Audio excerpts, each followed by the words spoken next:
Now, there is a lot of sport on this weekend, but will you be watching the NRLW? There are now more than 50,000 women and girls playing rugby league across Australia. Crowds have shown up, TV audiences are increasing, and the appetite is there for a game that the NRL says, on the women's side of things, is central to the future of the game. So here's the question. If the future is so important, why do some of the biggest decisions around the NRLW still feel a little bit like an afterthought? Because in sport, strategy isn't just what you say, it is also what you schedule. So let's get into it, because if you want to know what's really going on in sport, you've got to follow the money. And now it's time. It's time. It's time for Moneyball. Moneyball. Are you familiar with the story of Moneyball? Hey team, welcome to Moneyball, the business of sport. It's the show for sports insiders and for fans that want to know what is really going on in the game. I'm your host, Scott Keenan, and if you like the show, please like and subscribe on YouTube, or give us a review and a 5-star rating on Apple Podcasts or Spotify. Really love the support you've been showing us there. And look, it is a big weekend because rugby league in Australia is about to be supersized with the NRLW season kicking off, which means more games to watch every single weekend for the next 3 months or more. And as the NRLW enters its 9th season with plenty of momentum, there's a lot happening there. Participation has exploded. Women's State of Origin is now one of the biggest sporting events on TV each year. And the game keeps telling us that women and girls are central to the league's future. But earlier on Moneyball this year, SBS cycling commentator and equality advocate Dr. Bridie O'Donnell posed a really important question. She asked, is Australian sport still being built around men's competitions, and really asking women's sport to fit in? And it is timely because broadcaster Glenn Hawke has just written a really fascinating piece arguing that while the NRL has done an extraordinary job building the women's game, it keeps scheduling the competition in ways that make success potentially harder than it needs to be. Now, Glenn's opinion does carry weight. I've known him for a long time. He's called and announced more games than most of us have watched at the Newcastle Knights and the Sydney Roosters, for the Australian cricket team as well, at some of the most famous grounds in the country. Now, he's been a fan of the NRLW since day one, and he's been talking about it on his show on SEN, filling in for the great Andrew Voss this week. Glenn, welcome to Moneyball. And I've got to ask you straight up, mate, when you look at the NRLW today compared to where it started, what excites you most about how far the game has come? Scott, firstly, thanks for having me on. It's the skill of these players is now incredible. I think what we're seeing when the game started in 2018, we had these a whole heap of women coming into the game who were possibly making their rugby league debut at the same time they're making their NRLW debut, and that was just the startup phase of the competition, where there was some at that stage there was no pathway for from juniors right through to NRLW. So they're bringing in athletes from rugby sevens and other sports. But what we're seeing now over the course of the last 9 years, that virtually every club had the pathways from under 16s through to the NRLW now. And we are starting to see, the benefits of that investment in the game. The skill level has gone through the roof. And I think as well, it's not just, I spoke to Emma Verron about this on SEN yesterday. It's not just, the fitness and the athleticism, which is also increasing, but we've got these women coming into the game now at the top level who may have played 50 to 100 games of rugby league.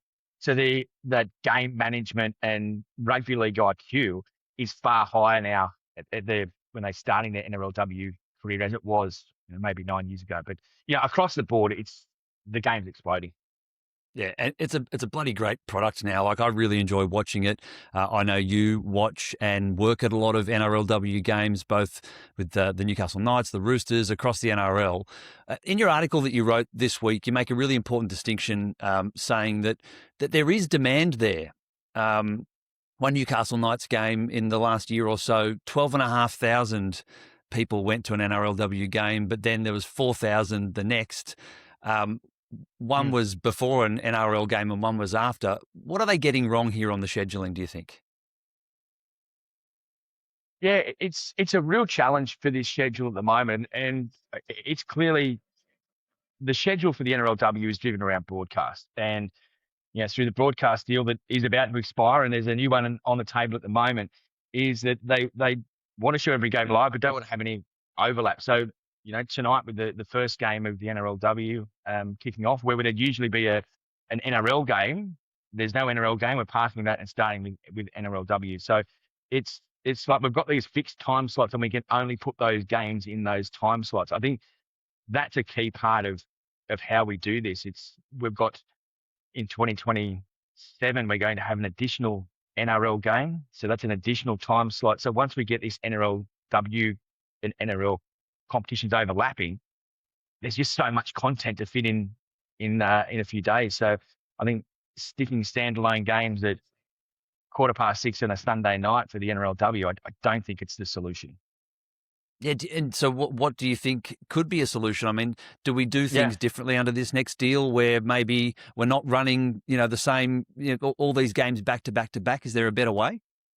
But I think it's from a broadcast perspective, I think they need to look at, they're going to have to start looking at a second rugby league channel. Now, when we first went into the digital television age, we always spoke, particularly as free-to-air, as the main channel and the other channels. I think there's a little bit less of that now as we've got used to multiple channels through each network.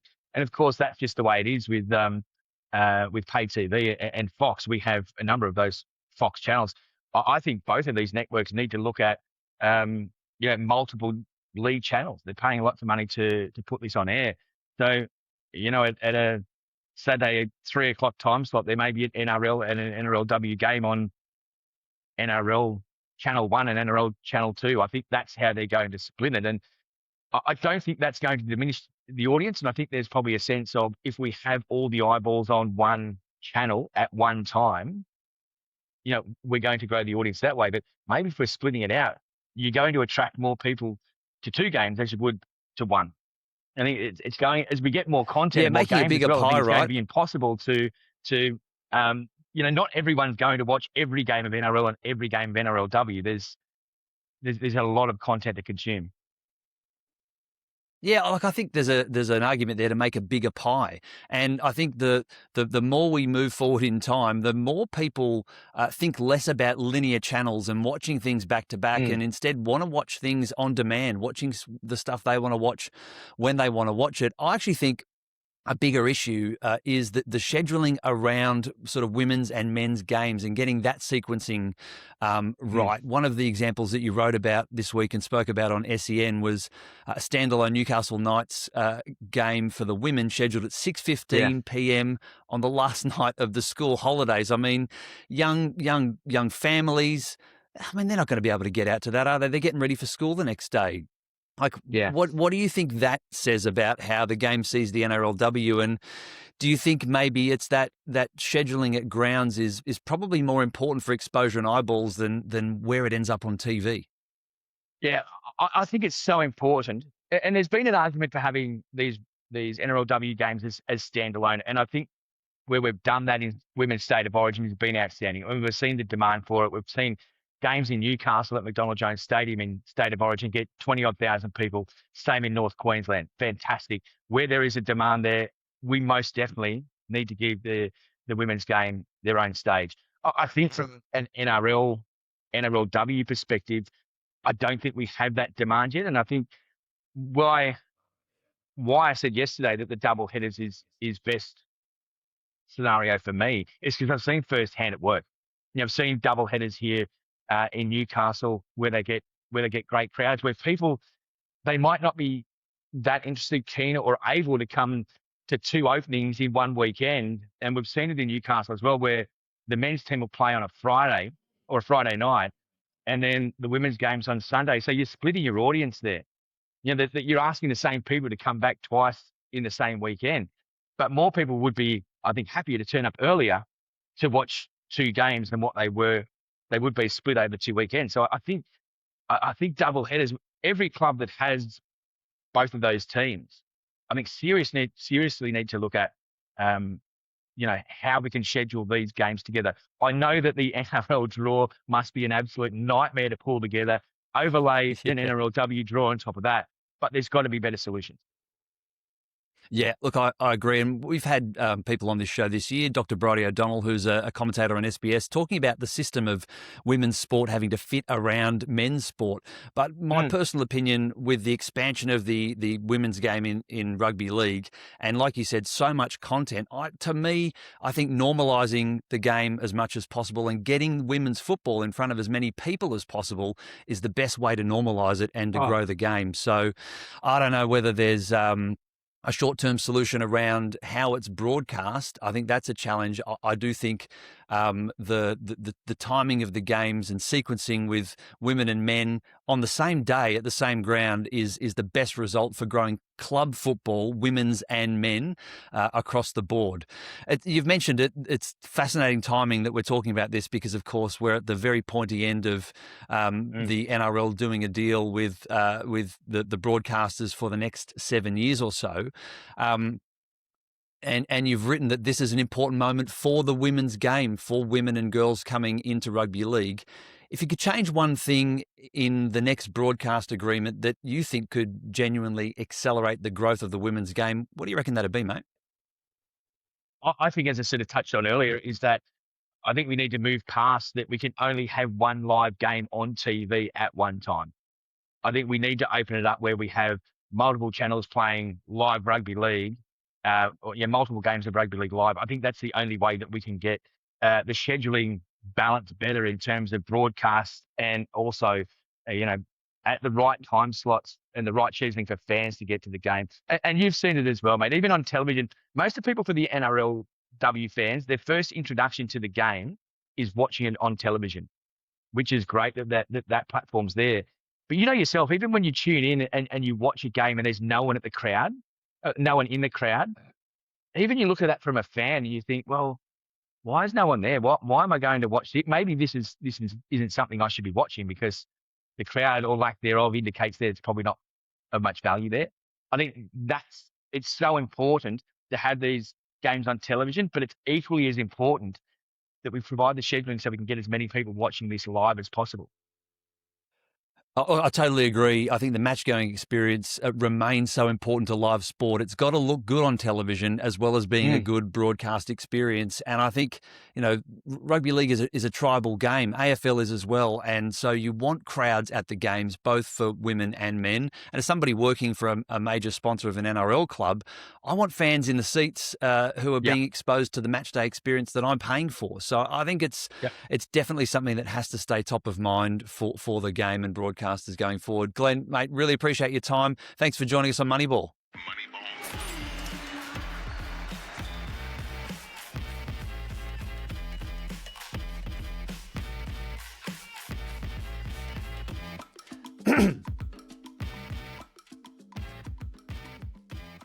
Well, Glenn's really invested in women's sport and the NRLW, especially cricket too. And he is seeing firsthand that the game is growing so quickly with more than 50,000 girls and women playing across the country. But as he argues, growth isn't just about saying the women's game matters. It's about making decisions that help it to succeed as well. And undoubtedly, the NRL has done a fantastic job of growing this game over the last sort of 9 or 10 years. And I don't know if this is an issue that can be solved perfectly because there are television demands, venue availability, and commercial realities as part of all of this. But we have to keep getting better and we've got to keep trying different things to see what can be done to make this succeed and to be a better proposition for women playing rugby league over time. I'll be watching this season and look, I suspect many of you will be as well because it is a bloody good product. So I'm really looking forward to getting into it this year. Now, if you're watching on YouTube, subscribe for more breakdowns of the business of sport. You can follow us on Spotify and Apple Podcasts. And if you have a question for the show, if you want to support the show as a sponsor or you want to pitch a guest to be on the show, who do you reckon I should talk to next? You can just send me an email, askmoneyball.show@gmail.com. And that's it for today. Thanks for watching and listening. And remember, if you want to know what's really going on in sport, you got to follow the money. I'll see you next time.